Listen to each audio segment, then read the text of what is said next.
தெனாலிராமன் கதைகள் 82. உண்மையான வைரம். விஜயநகரத்தில் ஒரு நாள் அரசர் கிருஷ்ணதேவராயர் ஒரு கேள்வியை எழுப்பினார். என் அரசில் யாருடைய அறிவு மிகச்சிறந்தது? அரசவையில் பலரின் பெயர்களை கூறினர்.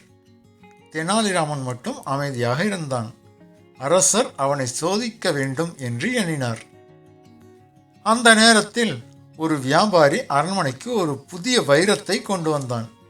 அந்த வைரத்தின் மதிப்பை அமைச்சர்களும் அறிஞர்களும் யாரும் கூற முடியவில்லை.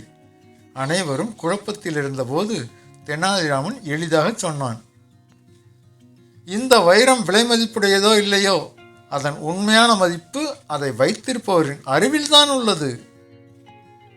அரசர் அவனுடைய பதிலை கவனித்தார். அடுத்த நாள் அதே வியாபாரி ஒரு போலி வைரத்தை கொண்டு வந்து அது உண்மையானது போல் காட்ட முயன்றான். அரசவையில் இருந்தவர்கள் பெரும்பாலும் அதை உண்மை என்று நம்பினர். தெனாலிராமன் அந்த கல்லை கண்ணாடியில் மெதுவாக உரசினான். கண்ணாடியில் எந்த குறையும் ஏற்படவில்லை. அவன் அமைதியாக கூறினான், உண்மையான வைரம் கண்ணாடியை சிராய்க்கும், இது போலி.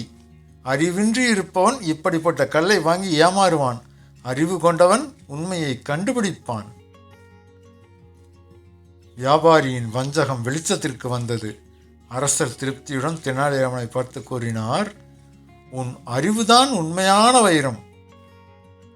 தெனாலிராமன் புன்னகைத்தான். நீதி. அறிவில்லாதவன் ஏமாறுவான், அறிவுள்ளவன் உண்மையை அடையாளம் காண்பான். பாருங்க, இப்போ நீங்கள் டூ ஸ்மார்ட், ரொம்ப புத்திசாலி, அதனால தான் கரெக்டான கதையை தேடி கண்டுபிடிச்சி வந்துட்டீங்க. அதே மாதிரி சப்ஸ்கிரைப் பண்ணுங்கள், லைக் பண்ணுங்கள், கமெண்ட் பண்ணுங்கள்.